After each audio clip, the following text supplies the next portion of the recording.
want to say first before I start asking the questions. The first is about resilience.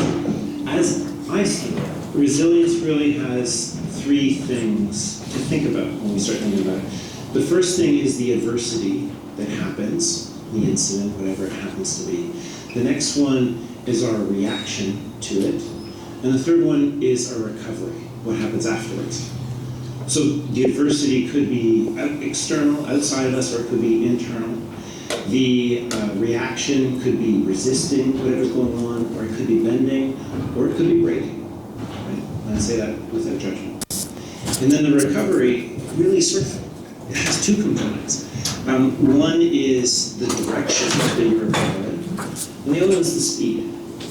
And so, as you listen, you may find that certain pieces of what people are saying land with you more than others, and certain of those pieces touch on one of those 3 points. And so you can start to look at your own resilience in life and look at it through those 3 lenses. Which of those lenses is more present in your life or not? The other thing is it's the art of resilience. That is the event tonight. What do we mean by art of resilience? Well, I would offer that, from my perspective at least, and we'll give it a chance to ask everyone else, there's no wrong way to do art. There's 4 people on the stage here. There's probably 4 different ways to do resilience on stage. There's probably as many as there are people in the audience as well. So for each of you, as you're listening, give yourself permission to take what works for you and leave what doesn't, knowing that it's your own art in your life that you're going to be putting together going forward. So I've got a few questions, and I guess the first one, and this one maybe a little quicker, what does the art of resilience mean to you, and how would you rank its importance in your journey compared to other skills? I guess I can go first. The art of resilience to me, I would say, it's just been a very big part of my life, having to consistently overcome obstacles, but I think I learned the art of resilience from the very minute I was born. I was born missing my right foot, and I'm a Symes amputee, so I really do know different, but having had said that, it came with its certain level of challenges growing up and throughout my sporting career. From simple things like breaking prosthetic devices while I was at school and having to go to a hospital, or getting x-rays done every 6 months to make sure that I was growing at a sufficient rate. All these things I had to learn how to kind of overcome and adapt. And I learned that from a very early age, and that comes with kind of accepting things for what they are and learning how to take them for what they are and to move forward. And so I always use that as fire, and just to make me who I am today. And through even my sporting career, when it came to a lot of injuries that I've had to overcome, stepping on the line in my Paralympic debut race and getting disqualified, or just failing time and time again, it's just created a very resilient person. And I am who I am today, and I've had the success I've had because of the things I've had to overcome. Thank you. I think of resilience as like the fire in my belly. So whether it's, when you can overcome issues, like whether it's somebody trying to tell you not to get higher education, or pushing you into a box or a role that isn't meant for you, whether it's an employer who's sexually harassing you and you end up in a lawsuit with them because that was really fun, or clients calling you names before they even met you. It's all of those things. Like, they could push you down, they could hold you back.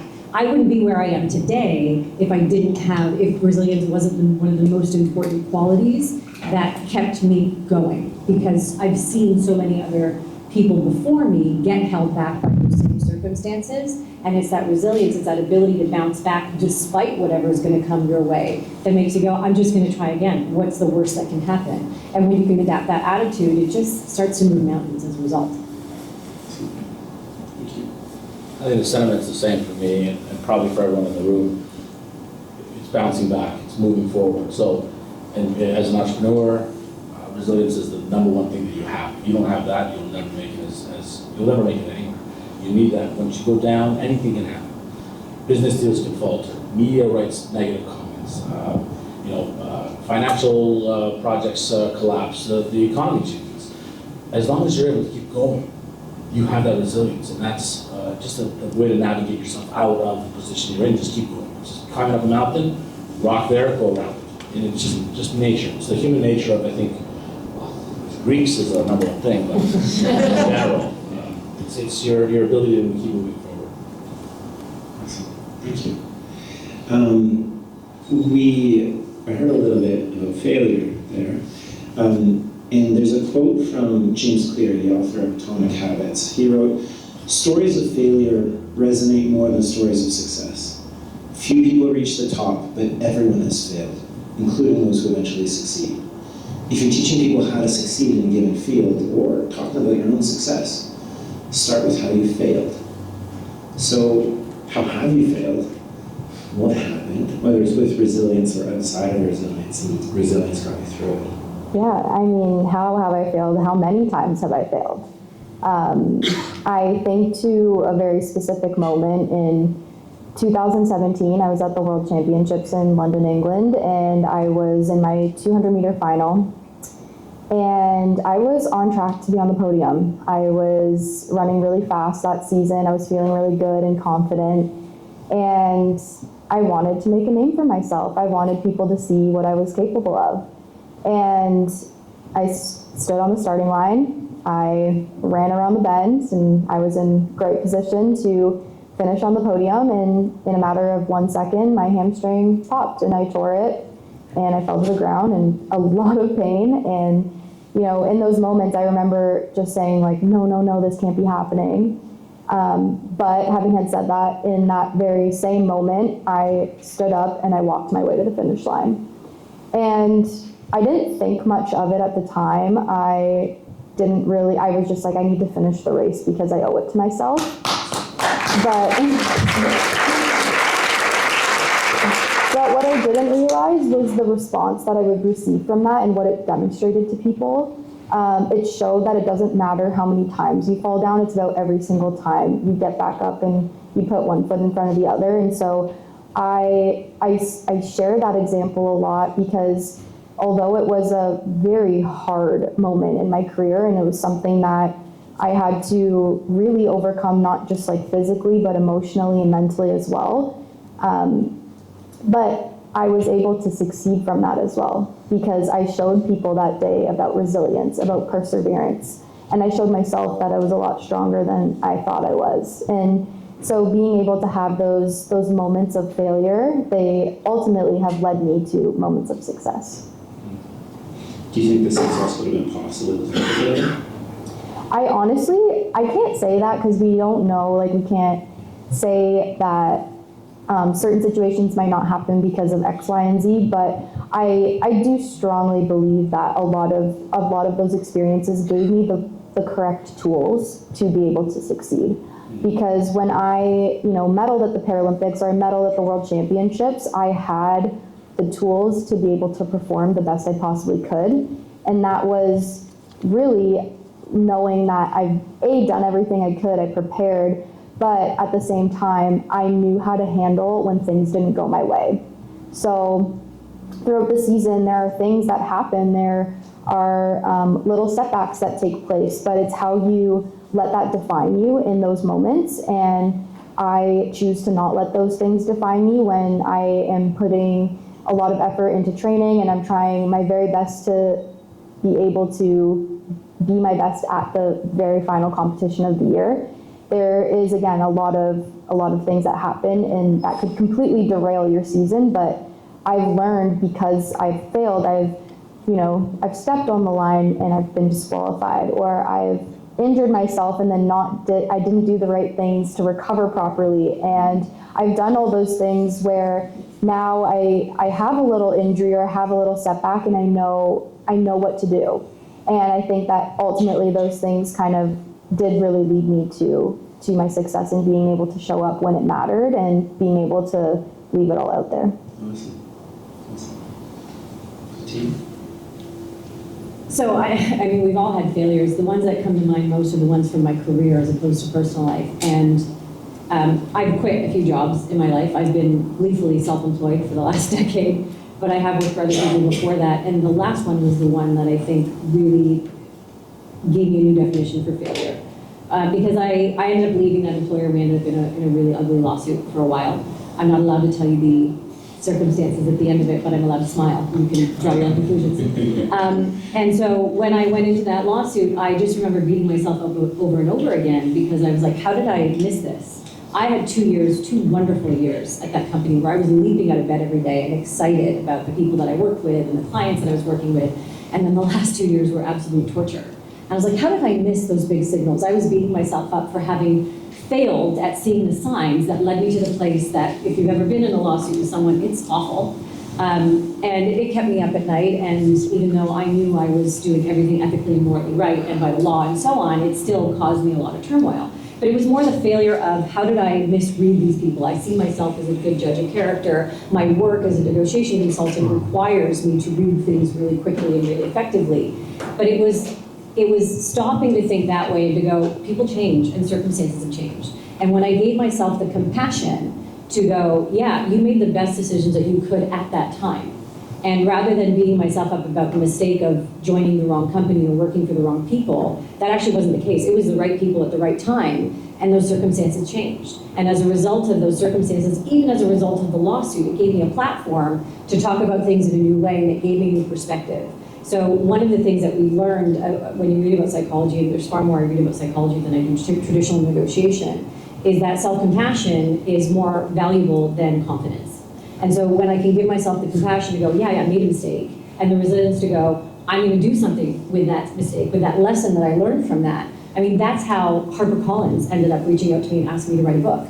That's how I was asked to do this other cool stuff. That's how I ended up working on 6 different continents and 170 different industries. It's because I went, that happened. I learned something from it. I'm using that as a platform. I'm using the lessons that I learned from that to speak to people in a brand new way. And so it's that compassion and forgiveness and the resilience to go, despite what happened, I'm going to take what I got out of that and I'm going to use it for something even better. There wasn't a conscious decision so much as it is something that kind of evolved over time. And when I've been asked questions like this, it's that reflection moment that made me go, yeah, there was truly a shift in my mentality around it was a failure and it turned into this was a learning opportunity. And I did something with that opportunity. I'm really curious about this. Self-compassion is more important than confidence. And in particular, how it ties into resilience. Could you say a few more words about that? Well, I think if you've made a mistake, if you've done something wrong, you could beat yourself up forever. But and you can't turn that into anything productive if you're so lost in the emotions tied to the negativity of and the regret of what happened and what transpired. But if you can have the self-compassion to say, yeah, that happened. That was me on my worst day, or that was me in my best circumstances at that time. You can actually put it behind you and move forward from that. But if you're still lost in the regret and the sorrow and it keeping you up at night and replaying things over and over again, you just can't move forward at all. You're stuck in an endless loop. So when you can have that compassion to go, it happened, I'm going to deal with it, and I'm going to give myself grace, and I'm going to be able to take that energy now and turn it into something different, that's when you can actually start to do something a little bit different with it physically. There's a really cool book and a great author by the name of Dr. Kelly McGonigal. She did a TED Talk on the title of her book called The Upside of Stress. And our brains process a lot of the same emotion, but triggered by different things. So the same thing that might make you anxious, your brain might say, I'm really anxious about this. Maybe you're not comfortable with the microphone, and you might go, I'm really anxious about getting on stage and talking to people. But the same part of your brain processes, I'm excited. And so if you can just tell yourself, if you can rewire the dialogue to go, I'm really excited about sharing my story with all of these people, your heart rate is still going to be moving a mile a minute, but your brain is going to be far more productive versus being blocked by one set of dialogue versus the other. So for me, it was that compassion that made that resilience moment happen, and that allowed me to be productive and move forward in a way that was actually going to serve me versus just being lost in that endless loop. 2 observations there. The first one is when I did the Happy Lawyer Project and interviewed over 100 lawyers. Self-compassion was the ingredient that Happy Lawyers had that I almost willfully tried not to see for the longest time because it was something I had struggled with. So it's really interesting to see it coming up again here tonight. And I wonder if part of it, why it's more important than confidence, is because when you face that adversity, when you have that failure, it's easy for your confidence to get shaken. Yeah. But your self-compassion can still be there to pick up the slack. I love the framing of it. I have a feeling that, I mean, I wish I was a psychologist. If I could go back to school, I would do things a little differently. But I feel like that framing makes sense to me. Thank you. Peter, failures. I think if there's any other middle children in the room, we know we don't fail. I think for us, our family, especially me and my brother, failure is not, it's kind of not like a real word. It's like if you don't succeed at what it is that you're going after, then you bypass it, which stems into the resilience side of things. So, I mean, in hindsight, in retrospect, or whatever the term is, I'll just say it. If you're deciding to go for a goal, you want something and you don't get it, did you fail at it? No. You just found a different way to go and reach for something that was probably more meant for you anyway. Whether it was a business deal or a house or something that you were passionate about, whether it was personal or business. If you really want something, it's going to happen. It may not come as quickly as you'd like it, but I know you hear a lot of people talk about manifestation and whatnot, but it's true what they say. If you really believe in something and you want it to happen, it's going to happen. It just may take longer. And sometimes if it doesn't, it's kind of not meant to happen. And there's a reason for that too. So unfortunately, I worked with my brother since I was a baby. When we are working on projects together, we are able to navigate what we all three think are the right ways to go until we find that one route. And then we'll go and we'll put all of our sweat, blood, and tears into that project and we'll make it happen. So failure is, maybe we don't talk about failure because we don't want to accept it. Maybe we don't want to admit that it's out there. So I think, I don't want to ramble on. So. No, it's interesting. Like, basically, it sounds like you're saying there is no failure, right? Which is in itself an outlook that would lend itself to bouncing back. Well, can you say you fail at doing things? Yes, but you can always continue, and the end result. I mean, I'd love to go on my treadmill tonight and bang out 5 kilometers. It's not going to happen. But that doesn't mean I can't try tomorrow. To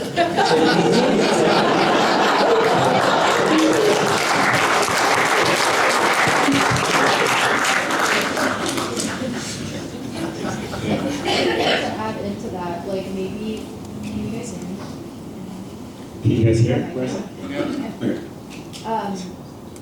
You saying like maybe there's no failure, but maybe failure is just a lesson learned and it's not actually a failure. And you can take those experiences and you bring them forward. So when something quote unquote doesn't go your way, maybe that's just the universe showing you how to better handle another situation. Right. So I can kind of like see where that mindset is coming from, because I think I learned and I've adapted and switched my perspectives in the past of like failure to a lesson learned. And for me personally, when I was consistently experiencing failure, I often asked, why does this stuff keep happening to me? I work so hard, I train so hard, I do all the things right, but it's just not working. And it wasn't till I basically took a look in the mirror, and you have to like look internally and realize that some of those things are just not meant for you sometimes, and to be able to take those lessons and apply them and build that skill set to be able to take that into further experiences, I think is just a way to adopt that resilience further. And after I had this one particular injury, it was in 2019 at the World Championships, and I failed miserably at that competition. I was actually incredibly embarrassed leaving it because I didn't do everything I felt like I could have done. I felt like I left with this overwhelming sense of feeling unaccomplished, even though in reality, we're our own biggest critics. But after that, I really had to shift my mindset. And when I shifted my mindset and focused on the lessons learned and not the failures, that's when I actually achieved success. It's that's reminding me of this book. I forget who writes it, but it's called "If Life Is a Game, These Are the Rules." Rule number 1 is there are no failures, only lessons. And rule number 2 is lessons are repeated until they're learned. So I'm hearing that you got that message and you learned them. That's amazing. Got the message, but then I constantly have to do hard things to myself. Just life has a way of humbling me quite frequently, so. Yeah.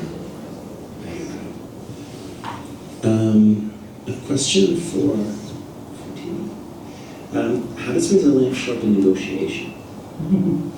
I was thinking about this before having met our athlete on the stage, because when you're in a scenario where negotiation comes up, it's usually one of those moments that stresses people out. And so you end up in fight or flight mode, similar to what would happen when you're at the starting line. And so it's those same circumstances that make you potentially say something really stupid or really brilliant. And so when you can contain yourself enough to use those emotions to your advantage strategically rather than being abused by those emotions, when you can channel it effectively, that's great. But there's going to be a lot of moments where you're going to fail because the adrenaline's running, because you say something you shouldn't, because you make a mistake and now you want to pull it back. And I have my MBA students and I have my clients always saying, we did this thing and now we realize we paid too much. Or I accepted an offer and now I realize I should be actually making more money than that. How do I do that? It's having the ability to now go and say, I have made a mistake or circumstances have changed and here's what I want. Too many people fear looking stupid. And so they go, I'm just going to live with this really stupid mistake because I don't want to hurt my credibility. I don't want to look stupid to anybody. But you're willing to live with really stupid consequences. So it's the resilience to be able to go, hey, I might look stupid for a second, but I'm going to be so much happier with all the money in my pocket. And I can repair that. It's that ability to have the resilience enough to stand up and go, I made that mistake. I can bounce back and now correct that mistake. But too often we get bound by our own egos and we don't bother correcting the mistake. We don't make any changes because we're stuck in this fight or flight mode that's telling us, I don't want to look stupid, I don't want to do anything, my anxiety is getting the best of me. So any single time someone's having a difficult conversation, and that's all negotiation is, it comes up over and over and over again. It's funny, even the microphone was picking up the anxiety. I get really passionate about what I'm talking about. You know, I'll touch on that too. So there was a time years ago we were working on something in the United States, and we knew we had to make a quick decision. The decision was to basically shift the direction we were going in. Shifting one direction would have created a media frenzy within the project that we were working on. And my brothers and I were chatting with our dad that night, and we're like, you know, what do we do? You know, if we go the direction that you're suggesting we go, it's going to be a big problem in the news. And he said, no, the news doesn't pay your bills. Screw them. You got to do what's right for you. Do what's right for you. This is a decision that we make, and it doesn't matter what anyone says, because they're not covering your bills. And that changed the whole mindset. I mean, instantly, you're thinking to yourself, he's right. Who cares what people think? Because it's true. You're always going to have people who like you because of you, and you'll always have people who don't like you, for whatever reason. And at the end of the day, maybe it's their problem. So, continue. I mean, I've heard some people say that when you get that first person who doesn't like you, or that first negative comment or review or whatever, that's a sign you made it. Yeah. Well, and then on the subject of resilience, when you get one negative, you need at least 3 positives to make it neutral. You need 5 to make it positive again. So one bad, I don't read my reviews from my book because that can kill me. But one negative thing just can send you into a spiral and then just create a whole domino effect because your brain's not in it anymore. The study I mentioned earlier, that I am excited versus I am anxious, what they found was the people who told themselves in the study, I am excited, outperformed the folks who told themselves either I am anxious or who told themselves nothing at all. So you can actually prime your brain for success when you tell yourself I'm excited. But if you say I'm anxious, you're not going to let yourself have any resilience to be able to bounce back from whatever you're facing right now. The thing that I find really interesting about that is, as you were saying, so this ties a bunch of things together. Lessons repeated until they're learned. I learned that before and totally forgot. And then as you're telling everybody, I'm like, oh yeah, that's right. I've been telling myself I was nervous up here, and I was like, actually, I'm sort of excited. And it's been way more comfortable here since then. So it's really interesting to see how your resilience, in a way, it's like a living, breathing thing that adjusts according to the life around you if you're willing to learn your lessons. So, thank you. Yeah. Peter, you talk about the family business, you talk about your dad being successful. What's it like to grow up with really successful parents and feel expectations? You know, you don't really know how successful you are until you get to a platform where you can see it, right? And once you can, oh, it's no longer working. There you go. Thank you. Melissa, can you bring your microphone up? I mean, success could be financial, it could be emotional, it could be physical. You know, I can say that. You guys hear me all right? Yeah. I can say we're very successful because we work together. My brothers and I, our father, we worked together for many years before he passed. My mom was always a straighter. We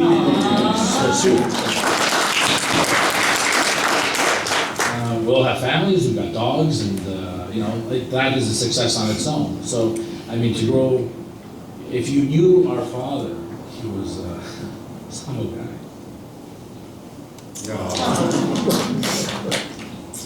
Anyway, you don't know how successful you are until you get to a point where you can see the success of your years, because you can win your first race, very successful, but after your 30th and you're holding all your medals, you're like, okay, I am actually very successful. But when you're working your way towards that direction, you don't know it until you really get to sort of, not the end, but to a point where you can clearly see it. Right? I'm just grateful that you know, we're blessed in a position to be part of a family business, that we all did our thing, and we all managed to not fail at being good kids and having good parents.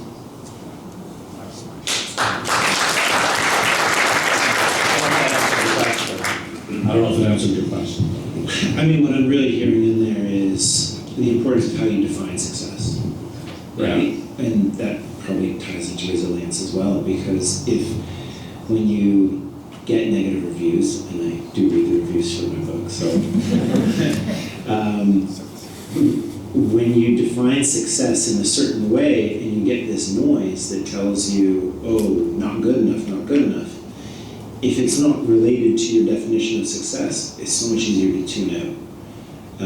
Not that it's always easy, but it's easier to tune out. So, well, let's say you make $1 trillion.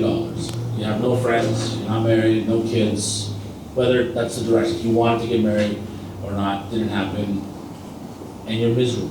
Are you successful? yeah. You can have no money in your pocket, and every day is happy and exciting, your family loves you, you've got a great dog, and I love the dogs. But so the success is defined based on how you feel. And that's why it's hard to answer a question now, because it's not just about financial success, but it has to be a combination of all of the successes that are involved with that. So it's a very it's a good question, for sure, hard to answer.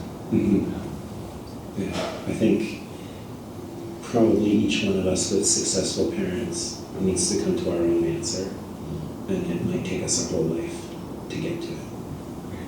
Yeah. Thank you. Marissa, you are not just a competitor, you're also an inspiration. And I'm sure you can see some of the reactions as you're saying things, and I mean, you're the only one of us who got no applause so far for sharing that. How do you stay grounded when you're in the spotlight? That's a really great question. I think for me, it always comes down to good family values. And my parents, they're sitting right here, and I have my sister Kristen and my boyfriend Justin. They keep me grounded, and they keep me grounded because ultimately, no matter what I've done, how many cool things I've experienced, how many countries I've traveled to, how many competitions I've been to, at the end of the day, it matters about how you lead yourself, and being a good person matters, and setting a good example for other people matters. And I learned that lesson when I was 12 years old. I was getting my very first running blade, and I was just running up and down the hallways at the hospital at Holmblur View, and I was just so excited to that was really loud all of a sudden, wow. I was just really excited to get my very first running blade. I really did experience a whole new level of mobility for the first time. And I always say this, it's so cheesy, but it just felt like I had 2 feet for the first time. And I was just doing my thing, I was having fun, and there was a little girl, and I was a little girl myself at the time, but an even younger girl, and she looked at her mom and she said, when I grow up, I want one of those just like her.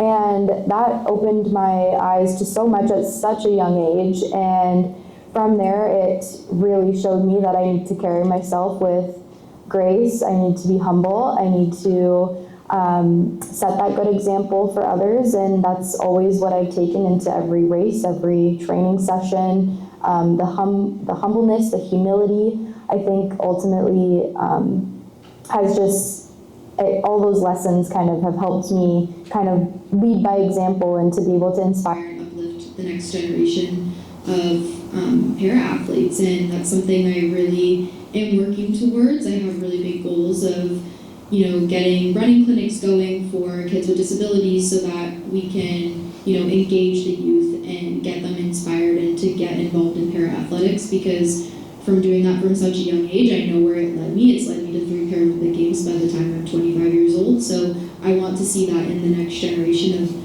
of young people, and to really show that people with disabilities can pursue excellence and they can pursue remarkable goals. Amazing, thank you. Yeah. It's really interesting to see what a difference it makes to realize that you're a model for other people, and to like really feel it and internalize it. Yeah, good for you. Thank you. This is a question I'm going to ask each of you. Remember, I broke resilience down to 3 things, right? Adversity, reaction, recovery. I have a particular fascination with the adversity piece, and not the external stuff, because life happens to all of us. It's more the internal stuff, like the noise we make about it in our head, the stories we tell ourselves. Like I struggled a fair bit in the early years of being an entrepreneur. It was very hard for me. And the interesting thing was, I still had a job, I had income, I had made a runway for myself. I really could have afforded to be patient. And instead of just being patient, I made all these stories though, maybe I'm not good enough, maybe I'm not smart enough, maybe I'm not brave enough, maybe not enough, not enough, not enough. And so I ended up, I think so much of my struggle as an entrepreneur was because of what was in here, not what was going on up there. So that's an example of me where the adversity is actually mostly internal.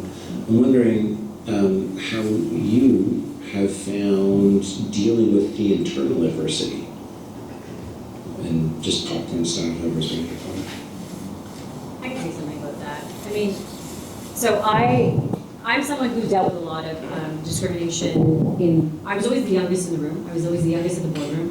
And can you hear me? Is this good? Okay. When I still remember the very first workshop I did on my own. I was working for this British company. I was working out of the New York office, living in Toronto, traveling all over the world. And for 2 months, I was shadowing my peers, all of whom were 10 to 15 years older than me. I hadn't hit 30 yet. And I was in St. Louis in the Airport Marriott Hotel, and because my life is super glam. And I walk up to a group of 8 strangers, 7 men and 1 woman. Most of them are about 60 years old. And I said, "Are you the negotiators?" And they said, "Yeah, that's us." And then I delivered the very next line of what is a very scripted piece of a 4-day workshop, 400 pages that I had memorized to spew out over the next 4 days. And the very next line was, "We'll see." And coming from a 6-foot-plus tall white British man with a posh accent, "We'll see" sounds cheeky, provocative, made people curious. Coming from me, the response was really different. And so I still remember, I said, "Follow me down the hall and we'll get started right away." And they were about 10 steps behind me. And one of them said quite loudly, "Did that fucking bitch just say 'we'll see'?" Yeah, the gasp I just heard from you, the looks on some of your faces, that's what was going on inside my head. I carried that with me for so long, not just through that workshop, but through so many other circumstances. This is over 15 years later. And I walk into a room full of what are, the C-suite type of executives when I'm at a convention center, and I see it's a whole bunch of men instead of a mixed audience, and I'm like, oh.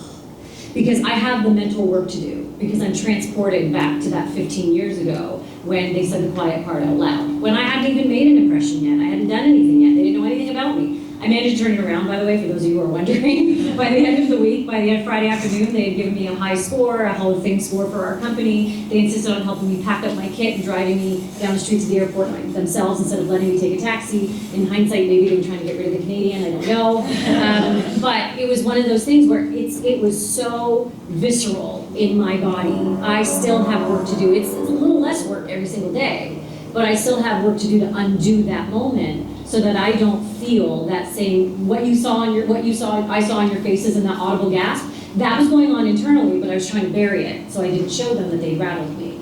And so I have less of that today because I know my resume. I know how much I've done. I know how many people respect me and how many books I've sold and all that stuff. And yet, I still remember that, and it still lives burned in the back of my memory, but it's a smaller and smaller memory every single day. So I still have work to do despite all of the successes I've had. And I have other people in my support team, whether it's other speakers that I connect with, whether it's family members, whether it's my best friends, who are propping me up too and helping to mute some of that as well. But it's still work, it's active work. So first of all, thank you for sharing that. And second, to those of you in the audience who are successful, who've seen yourself succeed and achieve things, but you still have that voice in your head, know that it's normal, okay? Know that it's normal. Footine gave a bunch of different great examples of how she deals with it. But yeah, just hopefully that can allow you to extend some self-compassion to yourself. Thank you, Footine. I think the hardest part about success is constantly having to reinvent yourself every time you kind of reach a new milestone. For me, when I medaled at my very first, when I won my very first medal at my second Paralympic Games, I, in those moments, had unlocked confident racing. And I felt like I was just on cloud nine. I had figured out how to run without the pressure and the expectation of others, about putting that expectation on myself, because we are sometimes our biggest critics. And ultimately, I just felt like I kind of unlocked the cheat code to what it meant to be a good track and field athlete and to run fast. And the following year, there was kind of a gap year in terms of major competitions. So I was kind of settled and I was riding the high of my Paralympic medal, throwing the pitch at the Blue Jays game, doing all these really cool, amazing things. And I was approached to our next major championships at our World Championships, and going into it, I was like, oh crap, I'm a medalist now. That's a lot of pressure and expectation.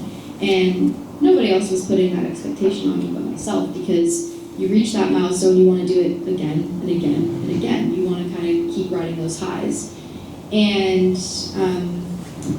going into it, I was at some of our Grand Prix circuits in Europe, and I was having a string of not very good races. And I had my mental performance coach with me there, thankfully, and I was like, Penny, I just don't know. I feel like I am back in this mental fog of not being able to kind of unlock those confident races, to be able to sit on the start line with utter confidence that I'm just going to do well. And she said, Marissa, I'm going to say this to you, and it's going to sound so contradictory, and it's not going to make any sense. But you have to be okay and accepting of the fact that might never happen again. And I was like, wait, what? Aren't you supposed to tell me that I'm gonna go out there and I'm gonna medal, I'm gonna do great things, I'm gonna set personal bests, I'm gonna run fast? And she's like, yes, but you didn't let me finish. You accept that, but you also at the same time work very hard and focus on what you can control every single day to make it happen again. And I was just like, mind blown. And I was like, that's such an amazing and crazy way to think about it. And so I tried that, and I really did try to let go of that expectation and letting go of those feelings of what if I might fail? Or what if I might do really well too? And so I showed up to the World Championships, and 2 medals later, I think I had kind of set out what I worked on and what she was talking about, and really did let go of that expectation of like, you know what, it's okay if I don't do it again, but I really want to do it again. And it's such a weird balance and such a weird juxtaposition, but it really did show me that sometimes it works and sometimes it doesn't. And I learned that again in Paris this past summer. I had I got fourth in the 200. Fourth sucks. And I got COVID partway through the competition, and I was just fighting to get to every starting line after that. And, you know, even though those felt like quote unquote failures, or I missed the mark because that was not what I was hoping for at this games, I was definitely hoping for, you know, there was different outcomes. It's 3 medals, 2 medals, 1 medal, no medals. And we walked home with no medals. And that, you know, was something that I was, of course, disappointed in, that not kind of being able to leave out my best performances out there. But, you know, I looked at my 25 family members in the crowd. The Big Fat Greek family came to Paris, and you know, I just in other ways felt so rewarded and so grateful for the experiences, and that way in itself was a win in itself to have all my family there and to be able to experience such an amazing games. Having 80,000 people watching para-athletics in one stadium was insane, to show that, you know, people care about parasport. So all of these things is just, it goes back to that idea of like, God, I went on a tangent now. I don't know what we were talking about, but just that idea of that internal dialogue and kind of shifting those mindsets. It's like, that's the hardest part at the end of the day, is you constantly have to reinvent yourself when you reach that next milestone. But that's also the really cool part about being human. You can learn and try again. Thank you. Peter, internal struggles? I mean, we have our daily internal struggles from everything that we want to accomplish. You know, we struggle with having not enough time. We're being pulled in many different directions. I think, you know, my struggles are different than, you know, we talked about adversity originally when George reached out. And I said, you know what, I can't say that the adversity I have is anywhere near what my parents would have went through, or my parents would have went through. So a very different feeling of what struggles I carry as compared to what our parents carry. Right? I mean, you were born without a foot. How did your parents, they were resilient to go through everything that you had to learn and figure out? Imagine now you have a baby, you want your baby to walk. But now you're a baby without a foot. That's the resilience behind the parents now, are being instilled in the child. So, you know, my mother and my father worked very hard, and they just did everything. So we honored that by not screwing up and making them proud, by continuing it. Getting married, we have wonderful wives, wonderful children. We try and instill in our kids the resilience that we kind of grew up through, and that's it. I mean, adversity, resilience, it's really different for every person. But I think in the inset of everything, we are all the same. We have the same feeling of what the struggles are. And each, you know, struggles are everywhere. You ever see that meme floating around on Instagram where you got the guy in the private jet, and he's looking at, he's being looked at by the guy in the commercial jet. The commercial jet guy's like, oh, I wish I had a private jet. And then the commercial jet guy's being looked at by the guy in the bus, like, I wish I was on a plane. And it just keeps going down until the guy sitting on a beach is like, I wish I had a bike. and you all have, but they all have their own struggles, and they all have their own internal resilience, and maybe the guy on the beach is probably better off than the rest of us anyway. You mentioned trying to teach your kids about resilience, and your child's a bit older than any of mine. How do you think that went? I think pretty good. You know, like my wife who's also here, is really good at resilience. She's married to me, so you know, our daughter is a competitive equestrian. And I will say there's nothing more proud than seeing a big, long Greek last name on a horse.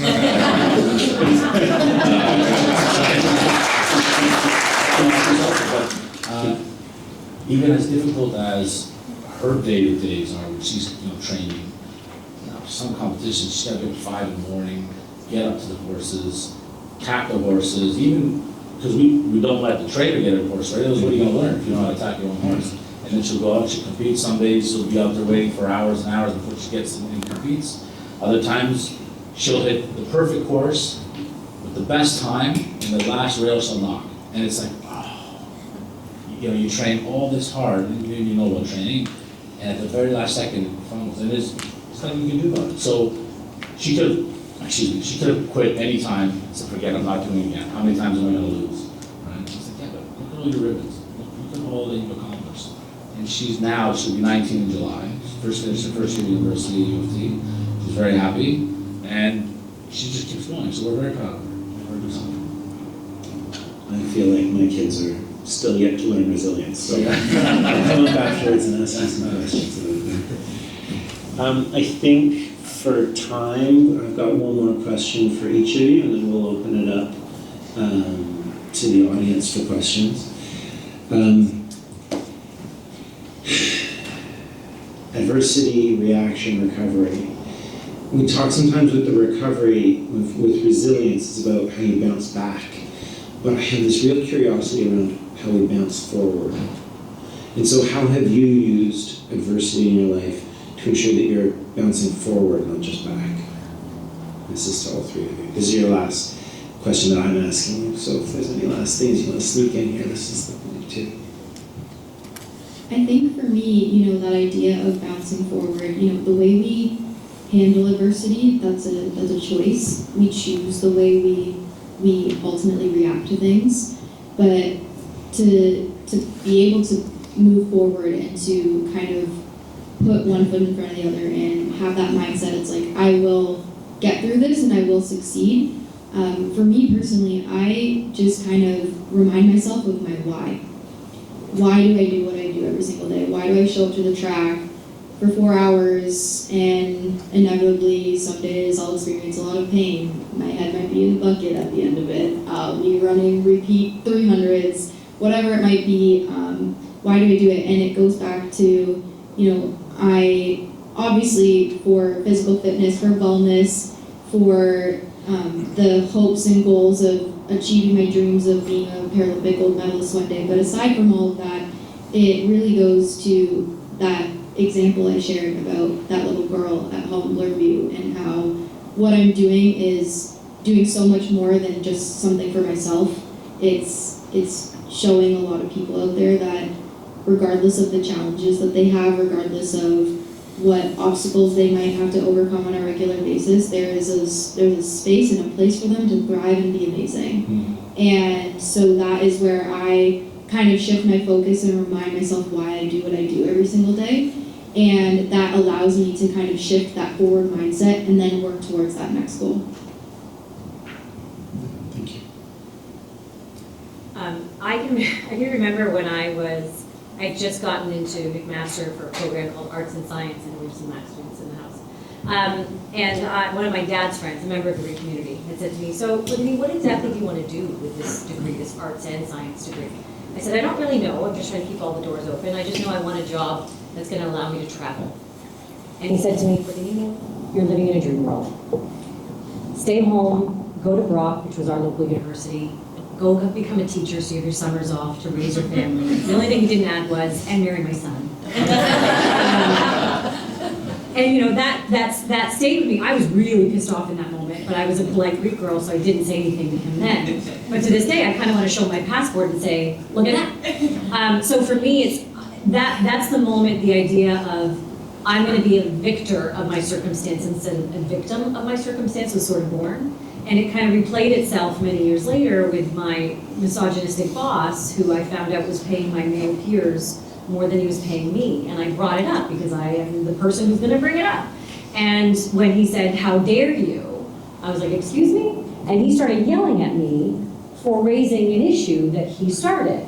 And of course, my Greek blood was running hot, and I was ready to start yelling back at him. This was on Skype. This is before Zoom was even a thing. So I'm sitting in my condo in Toronto. He's in London or New York, one of those cities, and we're basically ready to start yelling at each other through the screen. And I had this out-of-body experience moment where I was like, I felt like I was looking at myself, looking at the computer, and I went, you are not going to give him that opportunity to call you emotional.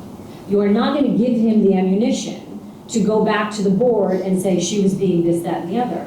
And that's how I found, again, that opportunity to become the victor of those circumstances, rather than allowing him to draw me into this, downward spiral and giving him ammunition to build a case as to why I wasn't cut out for whatever it was he was trying to rob from me. And again, that's why we ended up in a lawsuit many months later, and we resolved our differences. But it was because I had the ability to have the clarity in that moment, that victor circumstance, that victor mindset, that I didn't end up making a bunch of mistakes that would have made life a lot more difficult for myself. So you can circle the drain and you can just, wallow in that moment or get carried away by your emotions in that fight or flight mode, or you can use that resilience to help you move forward from it. And that's always kind of been my motto. I don't know that I knew it consciously, but it was all of these circumstances that kind of kept building. It was like a muscle that I'd been building, and it really culminated in that one moment. And I've been, coasting on that moment for a really long time as I reflect on it and I learn from it and I teach from it. I dissect it and I go, what did I do then that helped me so much? And I now teach that to so many other people. But it started so early, whether it was, my dad telling me I couldn't do something because I was a girl, we were Greek, and that's not what you do, good Greek girls don't do such things, and then his friends telling me that, and all the other things that came along with growing up in a patriarchal, misogynistic culture. There was all of these other moments where you use that, and you go, no, I'm not gonna miss out on stuff because of that, I'm gonna do stuff despite that. And that's really just sort of been what's fueled me to get to where I have gone. When I see the through line too, I think one of the first things you said was resilience is the fire in my belly. Yeah. When you grow up with a really strict big fat Greek dad, you get it really early.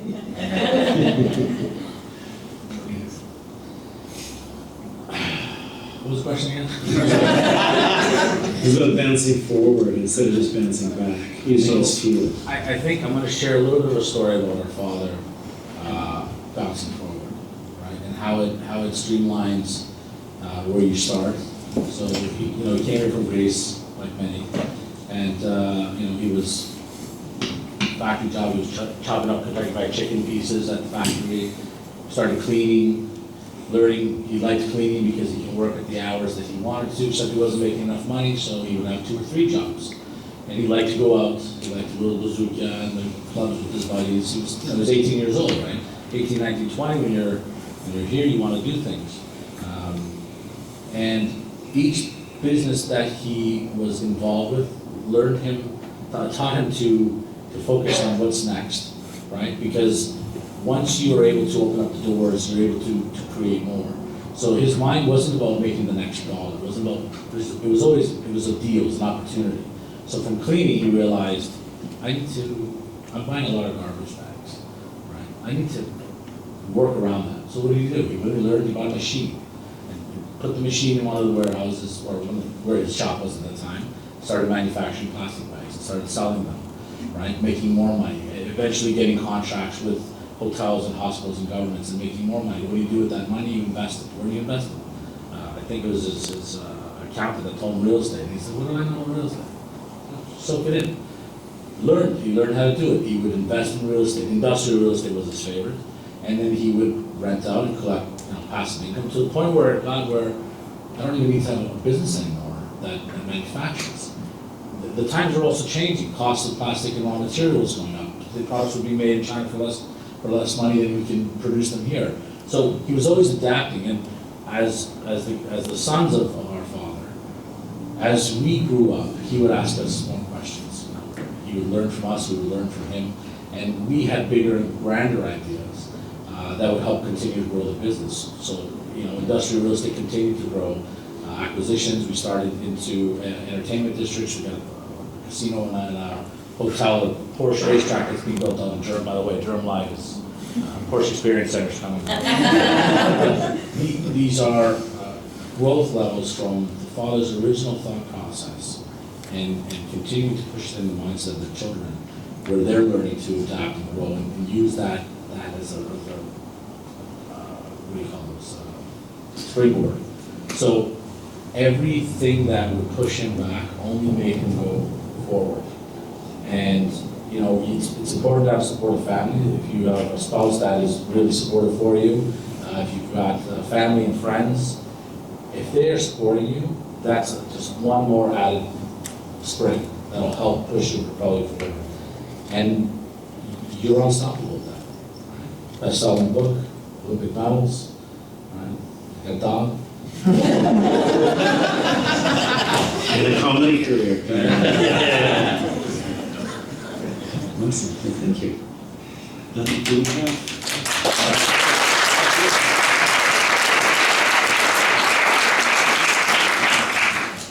Are there any questions in the audience for anyone up here?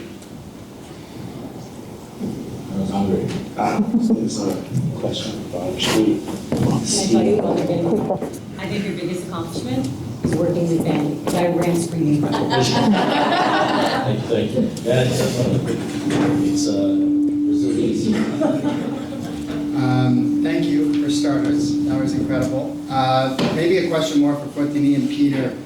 The idea of working with people and different types of people, different cultures and backgrounds, whether that be when you're on the table and negotiating or in a business case, can you maybe speak to the ebbs and flows of working with different types of people? And at the end of the day, you still kind of want to get what you want out of some of these relationships. How are you able to foster that and make that happen?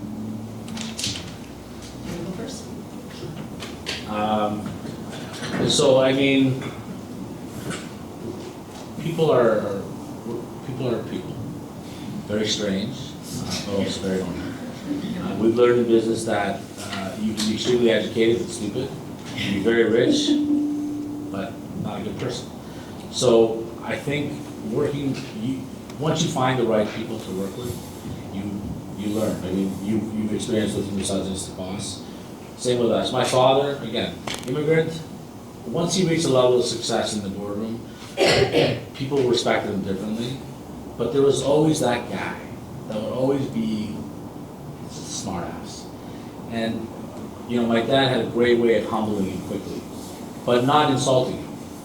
So that's where you learn how to deal with people. And people can treat you any which way they like.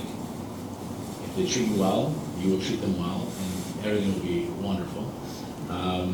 But dealing with different types of people in general, look what's going on in the US and Canada right now. I mean, I'm not getting into politics. The point is I don't even know where to say I ramble on. I'm getting excited about talking with people. But your main question was, what's it like working with different people? Just treat everybody with respect. It doesn't matter what type of work or business that they're in or what they do. You will find a great way to work with somebody when you understand each other and you work well together. You will work well together. I would say, I would build on that by summing it up by saying, it's the ABC, always be curious. Because if you go in making an assumption, that's a very dangerous way to go down. If you go in with your ego leading and you want to prove to them who you are, that's also a really dangerous road to go down. The thing I'll pair with that is I often see people in negotiation, they're so worried about damaging relationships that they actually don't do their best negotiation. They don't ask for everything that they want, or they don't advocate for anything because, and this comes from women, from men, from CEOs down to junior level folks. They're like, I don't want to damage the relationship. I have to deal with these people again. I don't want them to hate me. And so as a result of that, they try to buy the relationship. And likability doesn't come from giving people everything that they want. They're not gonna like you just because you gave them everything. All you end up with is a spoiled brat. And they go, well, I treated them badly last time and they gave me everything, so I'm just gonna treat them badly this time. I'm just gonna hold back. Where likability actually does come from is we like people who like us. We like people who demonstrate that they like us. So there's a few really simple things you can do. One is have something in common. Oh, you grew up in a big fat Greek household? Me too. Guess what? We had very similar upbringings. Oh, my dad, yeah, he always wore that undershirt and the big gold cross. Totally, me too. Or it could be something else that you have in common. Oh, you did your MBA at Schulich, I did my MBA at Schulich. So the second they find something in common with you, it's like them looking in a mirror and going, oh, this is something about me that is being reflected back to me. That's a good thing. They're demonstrating that they like me. We also like compliments, and like genuine compliments. If they're not genuine, people will see through it. At a subconscious level, they're gonna be like, what do you want from me? So people like compliments. It's something as simple as, I really admire how you worked with your family members. I could never do it. Or I really admire how you handled those moments of the blade or whatever it was in that scenario. Or I really admire your haircut. It looks great. And it's something as simple as that that could make people go, I want more of that. It's a dopamine hit that they're chasing. And as soon as you have that, they're gonna be far more cooperative towards you. You win, I mean, it's the old adage of you get more flies with honey than you do with vinegar. That honey isn't in the form of giving them everything that they want though, and that's a mistake people often make. And it's really easy to let your ego get in the way because you're like, I really hate that guy. But if you can be curious and go, I wonder what's made that guy successful. I wonder what other people admire about him. Now you can get curious and understand what's behind what they just asked for, and you can find an alternate solution around it. But without that first curiosity piece, it's going to be really hard to find a working relationship with them.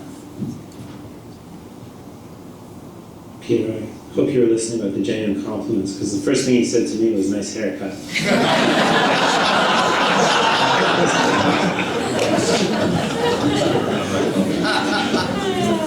Not what I said.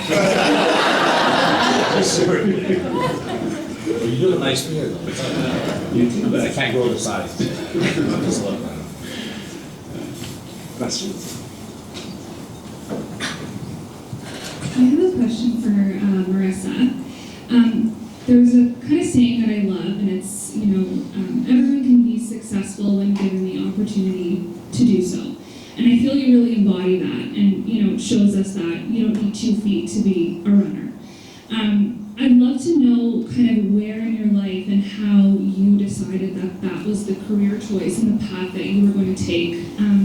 Because I feel that decision in itself is resilient. So yeah, I'd love to hear more about it. For me, I always was in sport from a very young age. Peter, you mentioned how with my parents, a lot of the resilience came from them.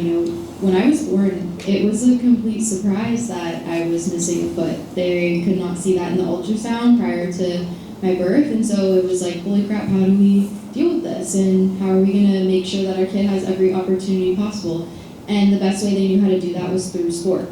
So when I was 3, I was at the soccer field like every other kid at 3 years old, and I was kicking around a soccer ball with all the other able-bodied kids, and I was doing basketball, I was in tennis, I was in skiing, I was in gymnastics, and they pushed me to try things to see what I liked to do, but track was always that one thing that I was really interested in trying. And for me, I was very lucky to have an incredible role model. Her name is Stephanie Reed. She competed for Great Britain, and she is in the same classification as myself. She is missing a limb below the knee, and she actually was a Canadian athlete, but she had changed her citizenship for Great Britain prior to the London 2012 Paralympic Games, and she's also married to a Canadian wheelchair racer. He's our most decorated Paralympian, and seeing her and seeing what she was able to do and winning medals for her country and going out there running on a running blade, that's where I saw that and was like, I want to do that too. And so that's where I realized, because I had somebody doing that for me, that example of that inspiration that I had growing up, how impactful that was on my life, because I don't know if I would be where I am truly today if I didn't have that example right in front of me. And growing up, aside from her, I didn't have, a lot of Paralympians on mainstream television and in commercials and on social media and doing their thing. And that was, for me, kind of like the pinnacle of like, okay, I can see myself doing this because I can see someone that looks like me doing it. That's why representation is so important. And so when I got my first running blade, I joined a local track club. And from there, I really just did track because I liked it. I thought it was fun. I liked the community aspect of it. I liked the the running community. And there's a psycho part of my brain that also enjoys the pain of it. It's just inevitable. When you're a track athlete, you have to love pain in some degree. But it was just fun. And so when I did a race, and I was at a national identification camp when I was 13 or 14 years old. I had broken the Canadian record for the T64 classification for the 100-meter sprint, and that was when I realized that I could make a lot bigger goals for myself, and that's where I made my goal to compete at the Paralympic Games and so on and so forth, and life kind of unraveled naturally from there. Obviously, it took a lot of hard work, dedication, practice, commitment. I wasn't the kid in high school going to parties. I was the one that was leaving school early to go to training. And the priorities were always just to be a high performance athlete. But it's always because sport has been part of my identity, and it's something I really enjoy doing, I'm passionate about. So much so that I went to university for sports media, and I have hopes of being a sports broadcaster one day. And so all these things I think they're just big parts of my life. And but I think it really boils down to seeing somebody do it and then wanting to do that for myself. I want to add something. I never met Marissa before tonight. My wife and I were parked. I'm going to talk a little bit about her character, or her herself. Might be crazy, but I saw her pull in, and they slowed down. You slowed down in front of the handicap spots, right? And you continue, you park next to me, right? And you got out. I'm looking like, I would have so taken that first spot. So I looked at that and we were like, that's, you know, we're thinking now. Did she decide not to park because A1, she doesn't need to because you're fully capable, and 2, maybe the spot is more important to be used with someone else. That is an incredible character trait or internal personal thing that we noticed and we're like, wow, that's amazing. Because really, most of us would take the first spot. So,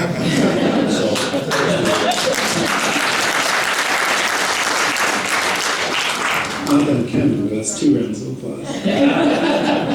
I want to add something on the question though, right? Where if anyone can succeed if given the opportunity to succeed. I also just met Marissa tonight, but my sense is that she wasn't necessarily just given the opportunity to succeed. She grabbed it with both hands and just held on for dear life, right? So there's like a lot of personal wanting and doing that is involved in that too, exerting of your will, manifesting, right? I promised myself this morning I was going to be the first one to use that word. So I'm glad. but in terms of like everyone has a chance, if they're given the chance to succeed, I don't agree with you. I think lots of people are given chances to succeed and they constantly blow it. Every time you give someone a chance that really, they're just, again, if you're not meant to be there, you're not meant to do well in something, you can be given 1,000 chances. Look at banks who lend billions of dollars to corporations that have consistently failed year after year. They can't turn a profit, and yet they're still given, financing from these projects. And you're like, you're not succeeding. It's time to move on. So I think in some aspects you can succeed, but it boils down to is if you really want it. Right? So if again, giant corporation, they're working on some major project, they're going to fail at it because nobody in there wants it bad enough. They're all in there for salary. But if you want it bad enough, you can succeed in that. So there's a slight fork in the road. And my gut tells me, Futini, that this somehow overlaps with negotiations. So I just want to see if there's anything you want to add. I mean, I personally think everything has to do with negotiation. I break it down. Because negotiation is just going after what you want. And sometimes it comes really easily and you don't even have to have a conversation about it. And sometimes you have to have some really difficult conversations about it. So when it comes to that element of success and that role modeling and so on, I think about some of the underrepresented folks that I work with who see my book and they see it as the antithesis of some of the other books that are out there because it's not an old white dude with gray hair and an FBI badge on the cover. And they're like, well, if she can do it, then I can do it. It's that representation that totally matters. But representation isn't enough. You've got to grab the bull by the horns, right? You have to be able to put in the work. You have to be able to make the effort. You have to be able to take that fight or flight moment and channel it into something productive versus just allowing yourself to become a victim of those circumstances. So to me, it all does tie together. Thank you. Any questions? Not everybody put their hand up at once. I've never seen the race be this wide in my No. life. There's another one.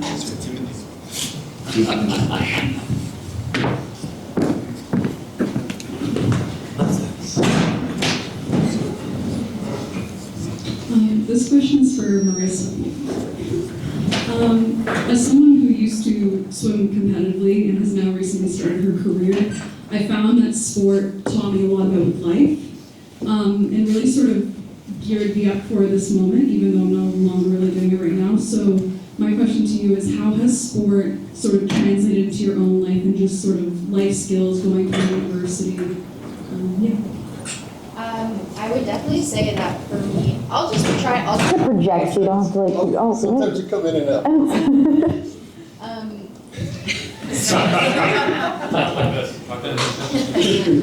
for me personally, I think, obviously the theme of today, resilience, I think that's the number one thing that sport has taught me, that has helped me get through a lot of other areas of my life, even being a full-time student and a full-time athlete at the same time. That was an incredibly difficult era of my life because I had to do all the things at once, and it felt like I couldn't be good at everything. I had to like really pick and choose sometimes, and it came down to, okay, well, I have to take less courses or manage my schedule that way. And so aside from the resilience, the time management and being able to commit myself to tasks over time, in track and field and swimming is very similar. You're probably doing the same workouts week after week after week, and it can get so repetitive and so boring sometimes, and you're like, I just need to change. But they're necessary things that you have to do to be good and to kind of get to where you want to be. And so I think it's just that dedication to the task over time, even though it can be mundane, it can be monotonous, but it's necessary for your success. So I would say resilience, time management. And then I think the last thing is really just learning how to find joy in the things I do. So I obviously love sport, and it's a big part of my life. So where can I transition that in the future? And that was in sport media. When I was 16 years old at my first Paralympic Games, I really took note of the lack of Paralympic coverage when it came to telling stories about para-athletes. And I watched the whole entire Olympic Games before I went to the Paralympics, and it was amazing to see all the coverage and the moments with like Usain Bolt and Andre DeGrasse. And when I was competing, I remember getting messages from family and friends asking how to watch my race. And me being a naive 16-year-old, I was like, well, don't you just turn the TV on and watch? Well, Marissa learned a very big lesson that was not the case, and there was huge inequalities when it came to the coverage and the overall awareness of Paralympic sport. And so that's when I made it a goal to get into Toronto Metropolitan University Sport Media Program. 5,000 people applied, only 70 get in every year. And I remember going to the university fair, and I wanted to go only to the one booth and to no other schools. And my parents, being educators, they were very stressed out. They're like, well, you have to go to, see this one, and to go to Queen's, and to go to London. I was like, I don't want to go to this school. I want to go to this school, and I want to be in this program. And they said, but you have to have your options. You have to keep your options open. You have to have other options just in case. And I was like, it doesn't matter because I'm going to get in here, and this is what I'm going to do. And so it was just that mindset and that knowing that I wanted to get into that area. And I think, again, just going back to the joy aspect of it, it's now finding joy in other parts of my life. Like when it comes to my professional career and pursuing a career in sports media, and kind of setting those little moments up for myself before I finish sport is really important to me. So I think when it comes down to it, it's time management, resilience, and finding joy in the things I do. I would love to add something from the business perspective. My most favorite clients to work with are former athletes. And when I do training programs, because that's part of my job, is I work in small intimate groups and we do video feedback. So I have people negotiating one-on-one, we videotape it, and then we break it down and do a play-by-play. And all of the non-athletes cringe when it's time to watch the videos. And the athletes are like, right, because they know how to take the feedback and to use it. They have that resilience. So for all of you in the crowd who are future parents or current parents, put your kids in team sports. And I tell you, every single time I have an athlete in one of my groups, they're always my most improved student. Because they take that feedback and they go, here's what I'm going to do with it, and here's how I'm going to make that work, and here's how, this very next time they do the exercise, they've already implemented every piece of feedback that they've had. that. Please don't force them into stuff they don't want to do. That's not what I'm saying. But they told me this was going to make you a successful business person. But I see it all the time. It's a discipline that you have. It's that the parking the ego to go, what do I need to do in order to do better? It plays itself out in so many aspects of life. And I want to add one thing, so from the business perspective, from the inside perspective, because Marissa talked about enjoying the pain. And as someone, like, I like running at a very different level, and the pain of it actually is sort of nice. I also like camping. Once again, you're sort of depriving yourself, but it's sort of cool out there. And I've noticed too that if I can bring that same love of the thing that other people hate, it's like a superpower inside. So when I'm afraid or I have a judgmental thought, instead of judging myself, if I can just love myself for that thought, or love that thought for even coming up and for being here with me, and like I'm not going to listen to it because it's ridiculous, but thanks for being part of my growth in my life. It really does seem to like flip a switch. So I don't know, there's a lot of wisdom that's coming out of this stage that I think applies really broadly, not just deeply. So I think we're going to end there. What I would like to do is everyone please join me in clapping for comments.